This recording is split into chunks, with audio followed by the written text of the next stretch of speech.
Wait a second. Wait a second. Did we just get an inspirational episode instead of just pure nihilism? Did Picard really give one of his inspirational speeches about hope and the future? This episode was really, really good. I thoroughly enjoyed it, and we finally got some answers, which is good because we only have 2 more episodes to go in this season, and, you know, it'd be nice to know what the fuck is going on. So I appreciate you in this episode, Star Trek Picard writers. And I actually did a separate video, which I guess I can have a little thing pop up now. I always forget what side it's on. I think it should be on this side, explaining the whole prophecy and everything that went on in episode 8. So if you want a breakdown of just that, you can watch that video. This video, I'm just gonna review the entire episode.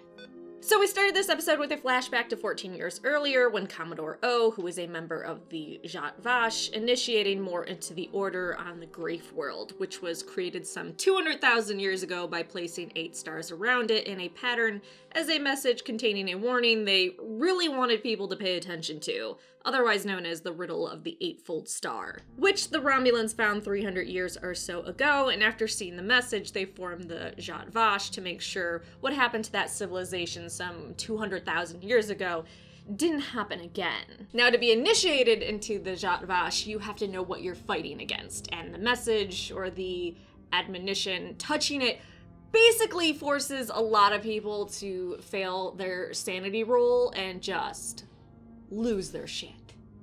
I'm talking Lovecraftian level insanity. And they start tearing at themselves and killing themselves. And if you don't kill yourself, you might actually just be insane for the rest of your life. Now, as someone that plays a lot of Lovecraftian-inspired board games and role-playing games, this has my mind going in so many directions of what exactly this species or creature is that once you reach a certain level of technological achievement advancement with synthetic life forms, that it's triggered, it notices you, like they said with Cochrane, you know, as soon as humans were able to do a warp drive signature, the Vulcans were like, oh, what's going on? You guys are no longer too primitive for us, so we want to invite you into our super fun club. Except with whatever this thing is, instead of inviting you into its club, when you reach a certain level of technological advancement with synthetic life forms, it comes and just fucks your day up. Which honestly, the idea of something Lovecraftian that just comes and destroys everything and makes you go insane if you view it is really exciting. And here I thought Star Trek was just, you know, Earth is free of war, disease, poverty, and people just work to fulfill themselves, not for money and to survive. You know, a boring place. This makes it way cooler. I'm not sure about you, and maybe this is just my feelings. I feel like Brotherfucker, or Narissa, is such a cookie-cutter villain, and I felt like she was so just bland and evil. Her viewing this, and then everything she does afterwards is kind of a, you know, the means justify the end, because the end justifies the means. I don't know why I fucked that up. Anyways, it makes more sense that she would be the way she is. And think about Agnes going, you know, I saw this and now every day I think about committing suicide, and that's a release. So does that mean the Zhat Vash, they experience it, they see it, so they're not afraid of death because they think, okay, every day I want to kill myself anyways, I want to die, so if I die, it's not that big of a deal. It's release. And it also makes them more willing to kill other people to get the job done because, you know, the needs of the many outweigh the needs of the few. And, you know, their needs are breathing and still having a pulse, but you get what I mean. I tell you what, I love that twist that her aunt survived the message, but she just became totally crazy, and then her Tal Shiar ship gets intercepted by the Borg and assimilated, and because of her despair, because of how crazy she was from the message, the Borg just noped the fuck out of there. They were like, yeah, okay, we assimilated you guys, bye. We don't want to deal with this. We're cutting off this cube from the rest of the Borg collective because you fucked up. And I will say this a million times, this is very in line with the Borg. They do very easily, they will cut off a cube or they will cut off a section of them. Also, I don't know if maybe I'm just sick in the head, but when Narissa was doing her whole monologue to her aunt who was unconscious, I was thinking at the end of it she was gonna suffocate her or kill her. I don't know if it's just because I'm so burned out on mustache twirling villains and that's what she reminds me of, and I just felt like that's where they were going. I was really surprised when she just let her live. So I think that's more of a reflection of how deeply disturbed I am as an individual. But if you thought that too, let me know so I can feel a little bit better about myself. Now, I'm not trying to be a conspiracy theorist, although I definitely have some shiny tinfoil. But now knowing what was going on with the Zhat Vash and even Commodore O, because she was half Vulcan, being able to infiltrate Starfleet and move up the ranks, did they purposely sabotage Dr. Song? So he made all these promises to the Federation when he was working for them, saying, I can do this, I can do that, but everything ended in failure. But we know the man was absolutely brilliant, and what he went to do later on after he left the Federation. Were they sabotaging him and his work so that he failed because he was basically ostracized? He was humiliated and he left the Federation because he couldn't do what he said he could do, but then he did go off and do what he said he could do. Was it because he no longer had the Zhat Vash fucking up his research and his work? I don't know. Also, I don't know if maybe it's in some other piece of Star Trek canon that that's exactly what did happen. If you have that, if you could put in the comment section down below, that would be great. I haven't read every single Star Trek novel. Yeah, no, I haven't. I'm just kind of interested when exactly O infiltrated Starfleet. So 30, 40 years ago, Dr. Song ends up creating some synthetic life forms, and the Zhat Vash realize, okay, we need to get into the Federation and we need to make sure we kill this project. And then we see the Mars fiasco happen because Commodore O orchestrated it. But at what point in the timelines did these things happen? I'm curious, and I wonder if they will ever release a timeline. I know that sounds ridiculous, but a lot of shows release timelines, so it could happen. But here's the thing. So the Doctor leaves. He ends up creating multiple androids. One is Data.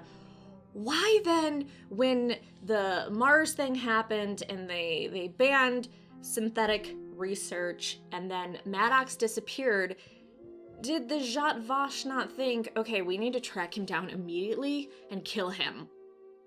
Or were they? Because it sort of made it sound like, all right, well, we did our thing on Mars and now the Federation is like, no more synthetic life forms. Yay! And then when Alonso, the Rios' captain, ended up intercepting the ambassador, the Flower, and Janna, then they were like, oh shit, Maddox went to a planet just like Song and is creating artificial life. Maybe should have kept tabs on that. I don't know, it just seems like a misstep. Maybe they were searching for Maddox the entire time after they banned synthetics and he just up and left. I don't know. I might be missing a piece of the puzzle. I have been up since 1 a.m. And then I have to go to work, so my brain might not be there. Also, and I would love if someone could answer this for me. So Maddox goes to the planet, the home planet of Soji and all them, and he's creating this synthetic life. why'd he leave? Like, he ran to get help from the Jazzle, and he just couldn't return back to the planet where all his synthetic life form buddies are? I don't know. I guess maybe we don't have the whole story, but maybe I missed a huge piece of information, because that is quite possible. By the way, with the 2 synths and the one being an ambassador, I talked about this in my prophecy breakdown video that I released today. Okay, I get that Alonso had to kill them because he was forced to do it, because Commodore O said, I will kill your entire crew and destroy your ship, you need to do it. And then he thought he could live with himself because, oh, they're synthetic life forms. But then when Rios kept fucking going at him, he was like, yeah, fuck this, I'm out. Why was the flower, the beautiful flower, whatever, an ambassador with his protege, Jana? What was he? It was only like 4 or 5 years after the Mars fiasco. Did Manok say, hey, try to spread the message throughout the galaxy that we're people and we want to live? Like, was that their first outreach mission? Or did they do it on their own? I guess I want to know why the 2 synths left the planet and then encountered Starfleet and was like, hey, let's have a conversation. I'm an ambassador. They weren't worried at all that they would try to kill them. Honestly, and I'm going to try to wrap this up so I can talk about other parts of the episode, I am interested exactly what will happen when the threshold of synthetic life form evolution happens. If it'll happen again. I mean, Picard even said, I mean, that was 200,000 years ago. Will it happen again? Aren't we better prepared now? We have more tools, although the tools he mentioned, we have the power of friendship. It's like, Picard, whoa, buddy, no. I don't know. I would actually be interested to see if this show is going to get to the point where that threshold is met and we get this new enemy that we all have to unite and fight against. I guess the last thing I will say, how funny is it that some of the smartest people in our world, some that have recently passed, have said AI is a huge thing and we're at a point where we have to decide where we're going to go with it, and we could go too far with AI and it could doom us all, and then they're actually dealing with that in the Star Trek world. I don't know, I think that's pretty cool. But honestly, with how terrible we are to each other, would it be that bad if we created AI that wiped us out and took over? They'd probably be nicer to each other and take better care of the planet, to be honest, so I don't know. Okay, let's move on to other parts of the episode because I realize I've been talking about this too much. I loved seeing Elnor so happy to see Seven. Also, him fighting blind, he is Bamf. And also him hugging her and just being so happy, and Seven being like... Honestly, I know I've said this in so many episode reviews. I didn't think I was gonna like Elnor. Fucking love him now. Absolutely love him. I am kind of disappointed that Seven didn't struggle more with the whole, okay, I'm going to become a temporary queen and have my micro collective. I understand she had to do it because she saw a bunch of them dying and she was like, oh, I gotta do this now so I can prevent more of them dying. But she kind of unplugged from it really easily. I feel like it shouldn't have been that easy. Her talking about herself in third person though, really creepy. I'm kind of wondering if there's going to be more trauma from that later on. Maybe we'll explore that. I would love to explore that. Also, does she have any trauma? Because she became the temporary queen of the cube, in control of it, and she felt a bunch of the drones dying. And we even heard her scream like, no!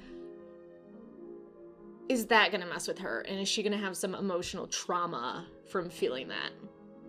I'd be interested in that too. I know I sound really disturbed. I also wish we got more of a pause when Elnor said, are you going to assimilate me now? And she's just like, Anaga has more to do, and just unplugs. And I was like, oh, that was very anticlimactic. I feel like they missed an opportunity that could have gotten pretty heavy there, but they just kind of brushed it aside. I didn't really like it, sorry. Although the Borg attacking Narissa reminded me of zombies, how they all like crowded on her and were pulling at her. Kind of creepy. Kind of sad she got away because that brother fucker needs to die, but... Oh, by the way, speaking of her getting away, was that her following right behind Picard and friends, or was that actually Nerix who had kept up with them? Also, why can't anyone look out a window and just notice they're being followed? That's a huge problem in the Star Trek and Star Wars franchise. Nobody looks out windows. What do you fucking got windows for then? Selfish. They've gotten so used to being out in space that they just take it for granted. They don't take time to enjoy it anymore. But let's talk about Picard and friends. I actually like Soji a little bit better this episode. I feel like I'm warming up to her, and I think maybe it's just because I liked how Daj was a lot more trusting of Picard and Soji, so Which, by the way, there's an actual explanation for that. The showrunner talked about how Daj was programmed to trust Picard because Maddox thought, okay, there's a possibility she might encounter Picard on Earth, where Soji, he figured, oh, she's on a Borg cube. She's never going to encounter Picard, so he didn't put that in her programming. I thought that was really interesting and a great explanation. Soji is worrying me a little bit because she's kind of hot-headed and has a temper, and I feel like she's going to get someone killed. Snake bitch!